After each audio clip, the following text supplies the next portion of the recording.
Welcome to Global Risk Profile. I'm Tamuzi Tai, and today we delve into a scandal that has recently captured global attention, the grooming gang scandal in the UK. This story, rooted in decades of systemic failures, institutional neglect, and cultural sensitivities, has been thrust back into the headline thanks to high-profile commentary from figures like Elon Musk.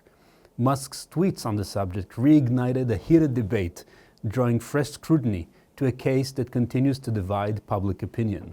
In this episode, we're taking a step back. Our goal is to focus on the facts and historical context, detailing how these crimes were allowed to persist, why institutions failed, and what lessons can be learned. We will do our best to focus on the real issue, the systemic betrayal of vulnerable children and the broader implications for justice and accountability. This isn't just a UK issue. It's a warning to other nations about the dangers of putting political sensitivities above the safety of the most vulnerable. Let's dive in. We start with the facts.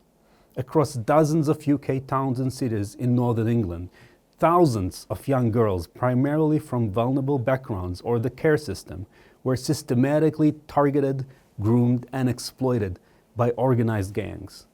The stories are harrowing, the scale staggering, and the institutional failures are deeply troubling.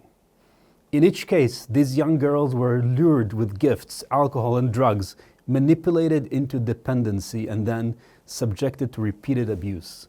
These cases weren't isolated. They were systemic, revealing a pattern of organized exploitation and institutional apathy. Let's delve into some key locations to better understand the scale. First, Rotherham. Between 1997 and 2013, the J report revealed that at least 1,400 girls were abused over a span of 16 years. Perpetrators used methods like coercion, threats, and violence to control their victims. Many girls were raped repeatedly by groups of men, trafficked to other towns, and subjected to unimaginable cruelty. Victims described being doused in petrol and threatened with being set alight, while others reported being forced into sexual slavery. Despite mounting evidence, authorities failed to act, often dismissing the girls as promiscuous or problematic. Another example is Telford. From the 1980s to the 2010s, in Telford, over 1,000 girls were abused by grooming gangs over 3 decades. Reports revealed that abusers operated openly, even setting up rape houses where girls were trafficked and assaulted. Many victims were coerced into relationships with abusers who used manipulation and violence to keep them under control.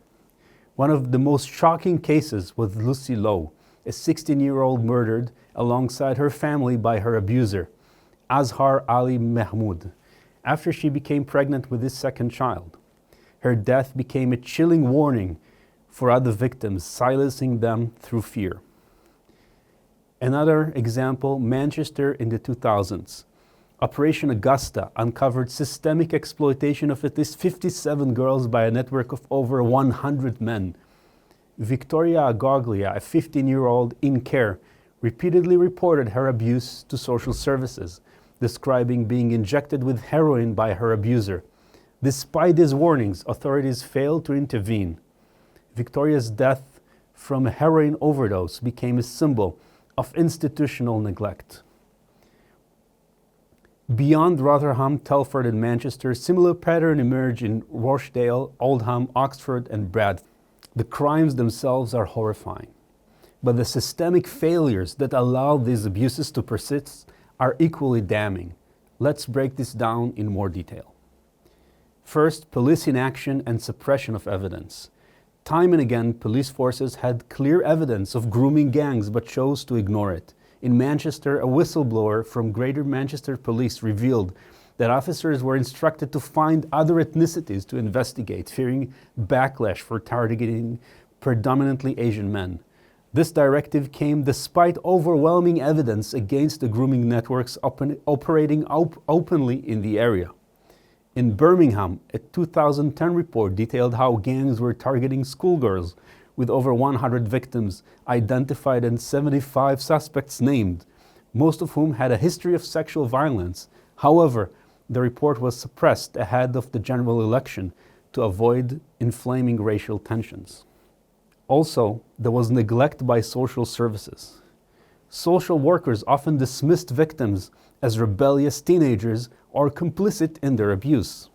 In Manchester, Victoria Agoglia's social workers were aware she was being exploited, even receiving reports of her being injected with heroin by her abuser, yet no action was taken to rescue her. In Bradford, a 14-year-old girl married her abuser in a traditional Islamic ceremony, attended by her social worker. Instead of removing her from harm, authorities later placed her in foster care with her abuser's parents. Another point is cultural and political sensitivities. The desire to maintain community cohesion often came at the expense of justice. In Rotherham, senior police officers admitted that fears of being labeled as racist prevented them from acting. One officer stated, "We can't afford for this to come out. It would destroy the town." Similarly, in Telford, council decisions like suspending taxi licensing enforcement were driven by fear of accusations of racism. This allowed perpetrators to continue operating unchecked. Another important point was victim blaming and stigmatization. Instead of protecting victims, institutions often blamed them. In Telford, victims were labeled as prostitutes, while their abusers were left unpunished. In Rotherham, a father who tried to rescue his daughter from an abuser's house was arrested by the police. The victim, instead of being supported, was accused of being disruptive and was later placed in isolation. Institutional apathy and corruption. Whistleblowers have described an institutional culture of denial and suppression. Maggie Oliver, a former GMP detective, exposed how evidence from Operation Augusta was ignored and cases were closed prematurely. She described this neglect as criminal, calling for those responsible to be held accountable. In Telford, the inquiry revealed allegations of police corruption and favoritism toward the perpetrators, further eroding trust in law enforcement. To fully understand why police, prosecutors, social workers, and politicians were so hesitant to act in these grooming gangs cases, we need to take a look further back in time at the historical context of race relations in the UK. This fear of being labeled racist didn't emerge in a vacuum. It was in part a reaction to a long history of real racism and discrimination, particularly against Pakistani and South Asian communities. The history of immigration and racial tensions. After World War II, the UK saw significant immigration from South Asia, including many Pakistani families, to fill labor shortages in industries such as textiles and manufacturing. Many settled in northern towns like Bradford, Rochdale, and Rotherham. However, these communities faced severe discrimination. Housing policies often relegated them to poor, segregated areas. Employment discrimination limited upward mobility. Racial slurs and verbal abuse were common, and physical attacks were not unheard of. South Asian communities often felt targeted, not just by extremists, but also by institutions, including the police, who were accused of racial profiling and excessive force. Another point is institutional racism in the police.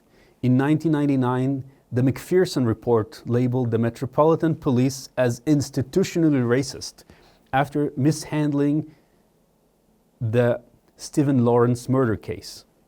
This watershed moment highlighted how racial bias within the police force had devastating consequences for justice.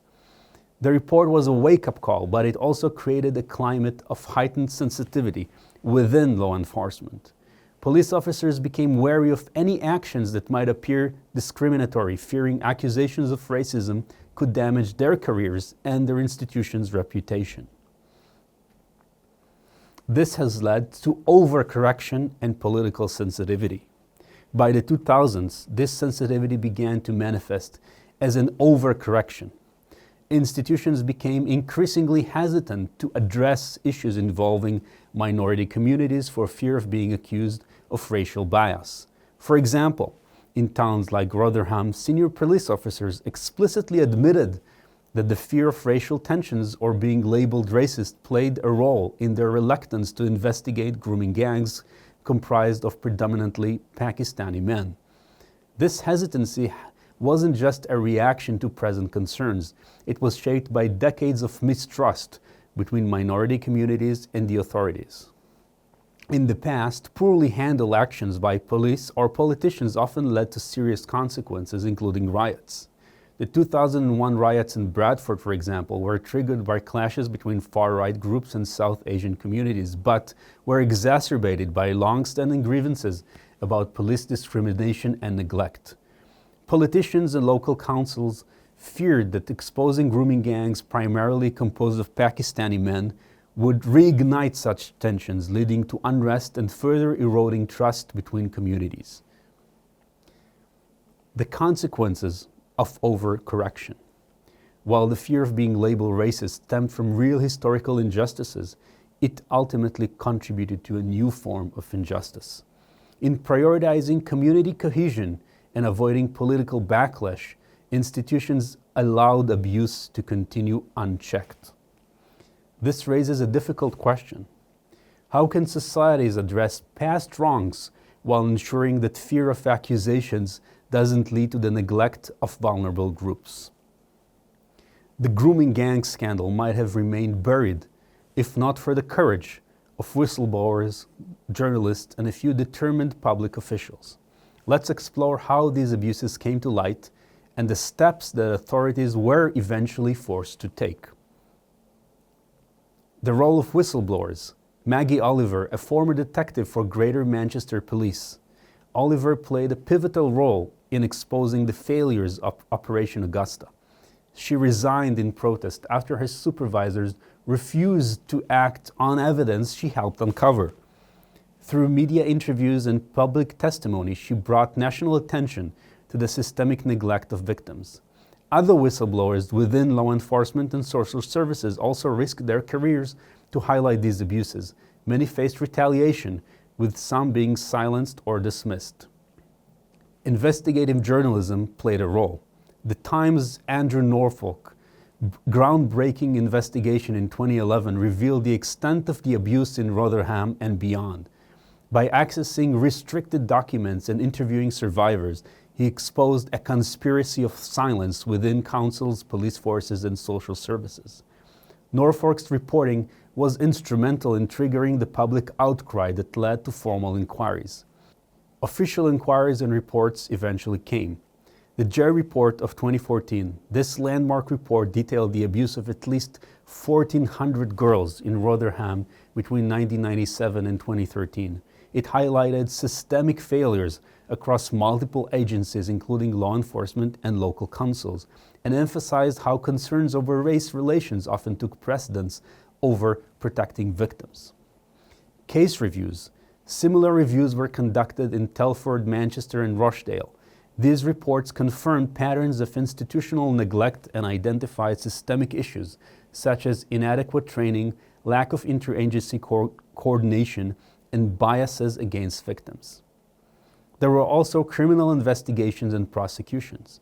For example, Operation Stovewood, led by the National Crime Agency, was the largest investigation into child sexual exploitation in the UK, focused on Rotherham. To date, over 30 perpetrators have been convicted, with investigations continuing. Rochdale and Telford also had convictions. High-profile cases such as the convictions of 9 men in Rochdale in 2012 and the jailing of 7 men in Telford in 2024 demonstrated a commitment to seeking justice, though these actions came years too late for many victims. There have also been legislative changes and policy reforms. Under public pressure, the UK government introduced new guidelines for handling child sexual abuse cases. These included mandatory reporting requirements for abuse allegations and enhanced training for police and social workers. The Crown Prosecution Service, CPS, established a national panel to review previously closed cases, leading to the reopening and successful prosecution of several. There has also been survivor advocacy and public awareness increased. Survivors like Samantha Smith in Telford waived their anonymity to share their stories, breaking the cycle of shame and silence that perpetrators relied upon. Advocacy groups and public campaigns have also raised awareness about grooming and exploitation, empowering communities to recognize and report abuse. This issue is not unique to the UK. Around the world, political correctness and institutional fear have led to similar failures. For example, Germany's refugee crisis. During the 2015 New Year's Eve assaults in Cologne, Germany, authorities were initially reluctant to release details about the offenders, many of whom were recent migrants, fearing backlash and accusations of xenophobia. This reluctance damaged public trust and led to accusations of institutional bias. Sweden's migrant crime debate. Sweden faced criticism for underreporting crime statistics linked to certain migrant groups, leading to public mistrust of the government and law enforcement. There is also the broader impact.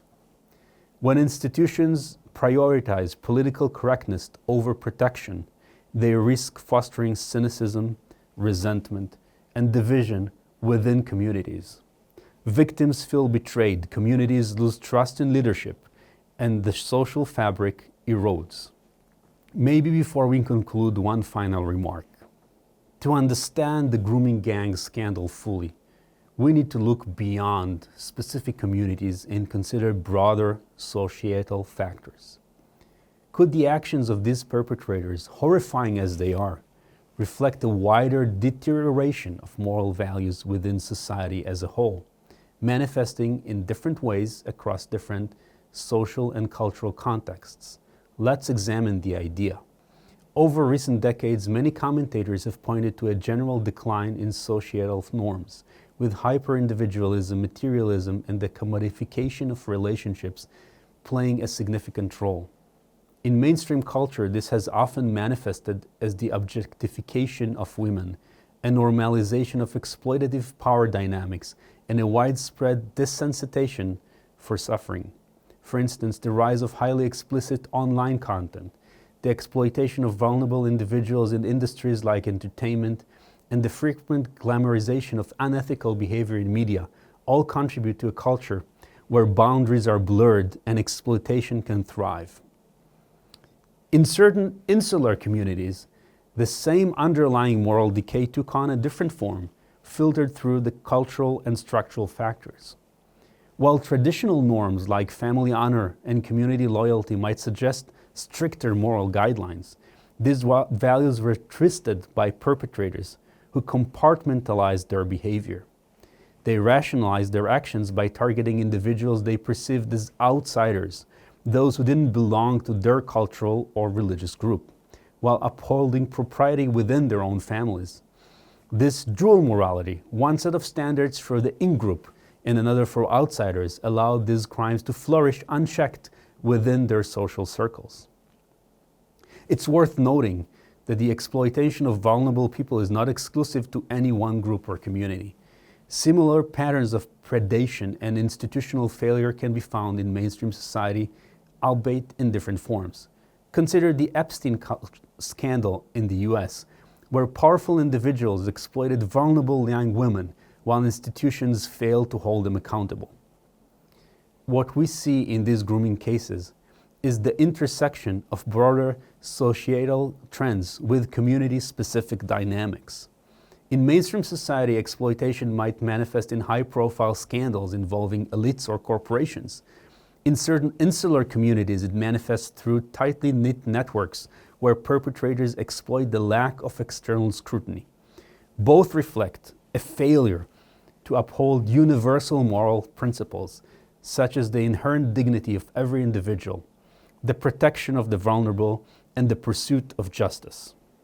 Rebuilding moral foundations involves fostering shared values of respect, accountability, and transparency across all sectors of society. While the specific circumstances of the grooming gang scandals are tied to the unique dynamics of certain Pakistani communities, the underlying problem is not exclusive to them. It's a reflection of a wider societal challenge, the erosion of moral accountability, and the failure of institutions to uphold justice. Recognizing this can help us move away from assigning blame to specific groups and toward addressing the deeper issues that enable exploitation in any context. The grooming gang scandal is a sobering example of how prioritizing political correctness over justice can devastate communities. It is a lesson with global relevance, one that underscores the importance of transparency, accountability, and cultural courage. We must ask tough questions, hold leaders accountable, and ensure victims are never silenced again. Thank you for joining me on Global Risk Profile. If today's episode resonated with you, please share your thoughts, subscribe, and help raise awareness. Until next time.